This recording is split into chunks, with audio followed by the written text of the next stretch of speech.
消火ポンプ遠隔起動試験。こちらの防火対象物様の消火ポンプ遠隔起動ボタンは発信機です。発信機を押すと表示がフリッカー点滅して消火ポンプ起動を知らせてくれます。点検のため音響は停止しています。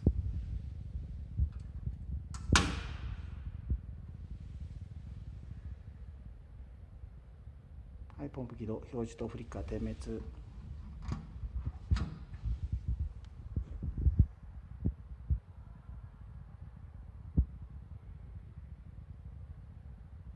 はい、ポンプ停止。